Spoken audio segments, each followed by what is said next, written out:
प्रवासी रेल्वे गाड्यांमध्ये नेहमीच चोरीची होण्याची घटना घडत असतात. मात्र हैदराबाद हिसार एक्सप्रेसमध्ये चोरी करणाऱ्या महिलांच्या टोळीला रेल्वे सुरक्षा बल आणि लोहमार्ग पोलिसांच्या पथकाने पकडून मनमाड लोहमार्ग पोलिसांच्या ताब्यात दिल्याने एकच खळबळ उडाली असून या चारही महिलांवरती मनमाड लोहमार्ग पोलीस स्थानकात गुन्हा दाखल करण्यात आले आहे.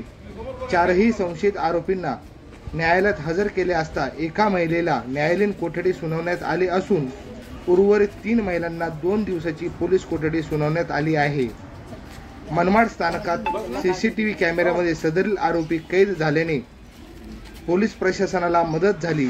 दरम्यान या चोरीच्या घटनांमध्ये 14,600 रुपयांचा मुद्देमाल जप्त करण्यात आले असून पुढील तपास लोहमार्ग पोलीस निरीक्षक महेश कुलकर्णी यांच्या मार्गदर्शनाखाली पोलीस कर्मचारी संतोष शिंदे हे करीत आहेत.